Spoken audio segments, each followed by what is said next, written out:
Viewers, welcome to Politicos mid day news express. నేను మీ రాణి నాయుడు. ఈ రోజు ఇప్పటి వరకు ఉన్న అప్డేట్స్ ఏంటో ఈ బులెటిన్ లో చూద్దాం. ప్రపంచ కార్మికుల దినోత్సవం మేడేను పురస్కరించుకొని ఏపీ సీఎం చంద్రబాబు 11 ఎంఎస్ఎంఈ పార్కులు ప్రారంభించనున్నారు. ఒక ఫ్లోటెడ్ ఫ్యాక్టరీ కాంప్లెక్స్ ను ఆయన ప్రారంభిస్తారు. వీటితో పాటు మరో 14 ఎఫ్ఎఫ్సీలు, 25 కొత్త ఎంఎస్ఎంఈ పార్కులకు శంకుస్థాపన చేయనున్నారు. నెల్లూరు జిల్లా నారంపేటలో వీటికి సీఎం శ్రీకారం చుట్టనున్నారు. రాష్ట్ర ప్రభుత్వం 175 నియోజకవర్గాల్లోనూ ఎంఎస్ఎంఈ పార్కులు నెలకొల్పనుంది. 2028 కల్లా 15,000 ఎంఎస్ఎంఈ యూనిట్లు, 2 లక్షల ఉద్యోగాల కల్పనే లక్ష్యంగా పెట్టుకుంది. ప్రభుత్వ వైఫల్యంతోనే తిరుపతి, సింహాచలం ఘటనలు చోటు చేసుకున్నాయని మాజీ సీఎం జగన్ ఆరోపించారు. విశాఖ చంద్రంపాలెంలో సింహాచలం ఘటనలో చనిపోయిన మహేష్, శైలజ మృతదేహాలకు ఆయన నివాళి అర్పించారు. వారి కుటుంబ సభ్యులను పరామర్శించి ధైర్యం చెప్పారు. చందనోత్సవంలో కనీస సదుపాయాలు కూడా లేవని ఆగ్రహం వ్యక్తం చేశారు. 2 రోజుల క్రితం 10 అడుగుల ఎత్తు గోడ కట్టారని, నాణ్యత లేకుండా ఇష్టానుసారంగా నిర్మించారని మండిపడ్డారు. మృతులకు మొక్కుబడి పరిహారం ప్రకటించారని జగన్ విమర్శించారు. తమ హయాంలో ఇలాంటి ఘటన జరిగితే కుటుంబానికి ₹1 కోటి పరిహారం ఇచ్చామన్నారు. అంతర్జాతీయ కార్మికుల దినోత్సవం మేడే సందర్భంగా ముఖ్యమంత్రి రేవంత్ రెడ్డి కార్మిక లోకానికి శుభాకాంక్షలు తెలిపారు. ప్రజాప్రభుత్వ పాలనలో అంతర్జాతీయ కార్మిక దినోత్సవ స్ఫూర్తి అన్ని రంగాలకు విస్తరిస్తుందని, కార్మికులకు సముచిత గౌరవం లభిస్తుందని అన్నారు. శ్రామికులే అభివృద్ధిలో అసలైన భాగస్వాములని, రాష్ట్ర ప్రభుత్వం అమలు చేసే నూతన పారిశ్రామిక విధానం శ్రామికుల అభ్యున్నతికి దోహదపడుతుందని ఆయన తెలిపారు. కార్మికుల శ్రేయస్సు, సంక్షేమానికి రాష్ట్ర ప్రభుత్వం అత్యంత ప్రాధాన్యం ఇస్తుందని చెప్పారు. తెలంగాణ ఆర్టీసీ కార్మికుల సమ్మె నోటీసుపై మంత్రి పొన్నం ప్రభాకర్ స్పందించారు. ఆర్టీసీ భవిష్యత్తును దృష్టిలో ఉంచుకొని సమ్మెపై పునరాలోచించాలని కోరారు. ప్రస్తుతం సమ్మె చేయాల్సిన పరిస్థితిలో ఆర్టీసీ లేదన్నారు. ఆర్టీసీ సమస్యల పరిష్కారానికి ప్రభుత్వం సానుకూలంగా ఉందని పొన్నం తెలిపారు. ఆర్టీసీ కార్మికుల పోరాటం వల్లే తెలంగాణ ప్రత్యేక రాష్ట్రం ఏర్పాటైందన్న మంత్రి పొన్నం, కార్మికుల సంక్షేమం, ప్రయాణికుల సౌకర్యాల కల్పనకు తాము కట్టుబడి ఉన్నామన్నారు. ఆర్టీసీ కార్మికులతో సమాలోచనకు సిద్ధంగా ఉన్నట్లు చెప్పారు. హైదరాబాద్ లో నిర్వహిస్తున్న మిస్ వరల్డ్ 2025 అందాల పోటీలపై సిపిఐ జాతీయ కార్యదర్శి నారాయణ తీవ్రంగా విమర్శించారు. తిరుపతి జిల్లా గూడూరులో తన మేనకోడలు నిర్వహించిన కావేరీ ఫుడ్ ప్రొడక్ట్స్ ప్రారంభోత్సవంలో పాల్గొన్న ఆయన, మహిళల పవిత్రతను అపవిత్రం చేసే రకమైన పోటీలను సమాజం తీవ్రంగా వ్యతిరేకించాలన్నారు. తన మేనకోడలు పావని అందాలకు మారుపేరు అయినా అటువంటి పోటీల్లో పాల్గొనడం స్త్రీ జాతికి అవమానమని అభిప్రాయపడ్డారు. ఢిల్లీలోని ప్రధాని నరేంద్ర మోదీ నివాసంలో ఉన్నత స్థాయి సమావేశం జరిగింది. National security advisor Ajit Doval, విదేశాంగ మంత్రి జయశంకర్, ఆర్మీ చీఫ్ ఉపేంద్ర ద్వివేది ఈ సమావేశంలో పాల్గొన్నారు. దాదాపు 35 నిమిషాల పాటు సమావేశం కొనసాగినట్లు సమాచారం. పెహల్గాం ఉగ్రదాడి, భారత్-పాక్ సరిహద్దుల్లో యుద్ధ వాతావరణం నెలకొన్న నేపథ్యంలో వారు ఏం చర్చించారనే దానిపై ఆసక్తి నెలకొంది.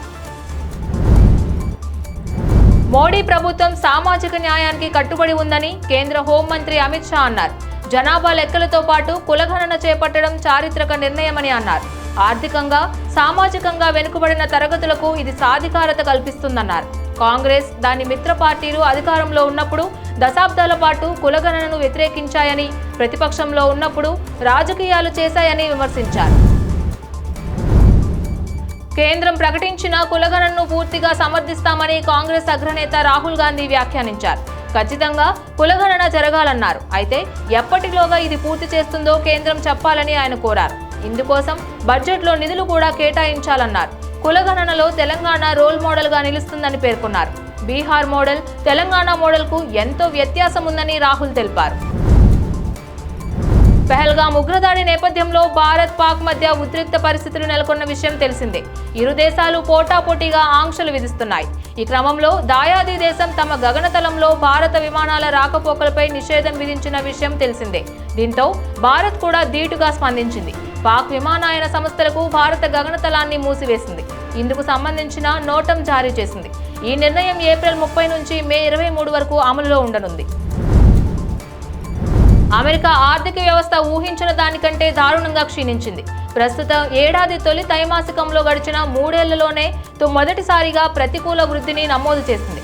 అమెరికా వాణిజ్య విభాగం విడుదల చేసిన ముందస్తు గణాంకాల ప్రకారం అమెరికా జీడీపీ తొలి త్రైమాసికంలో 0.3% పడిపోయింది. ప్రధానంగా అమెరికా అధ్యక్షుడు డొనాల్డ్ ట్రంప్ అనేక దేశాలపై ప్రకటించిన సుంకాల ప్రభావానికి తోడు అంతర్జాతీయంగా నెలకొన్న వాణిజ్య యుద్ధ ఆందోళనలు పెరిగిన కారణంగా వృద్ధిని దెబ్బతీశాయని విశ్లేషకులు భావిస్తున్నారు.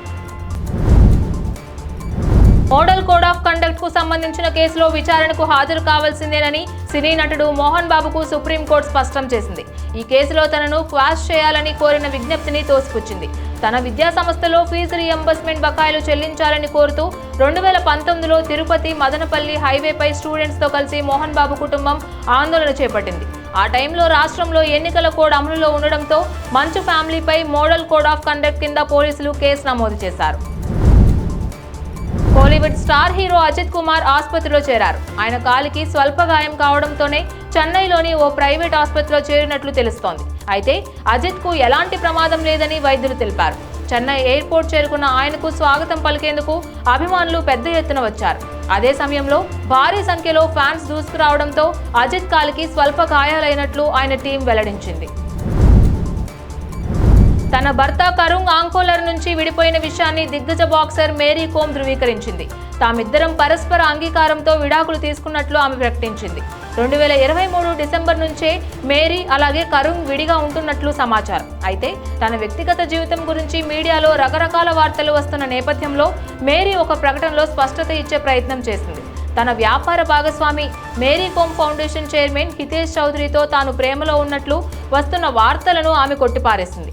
నిరాధారమైన ఇలాంటి వార్తలను కొనసాగిస్తే న్యాయపరమైన చర్యలు తీసుకుంటానని మేరీ హెచ్చరించింది. పంజాబ్ బౌలర్ చాహల్ సరికొత్త చరిత్ర సృష్టించారు.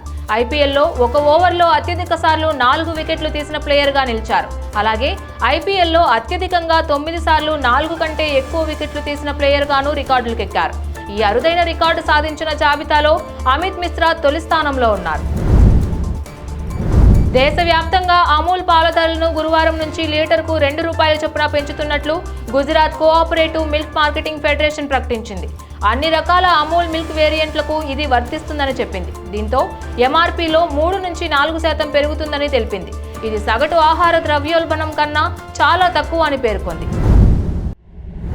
ఇవి ఇప్పటి వరకు ఉన్న అప్డేట్స్. ఇక మరిన్ని అప్డేట్స్ కోసం keep watching Politicos media. Please subscribe to the channel and download the Politicos app from the links in the description.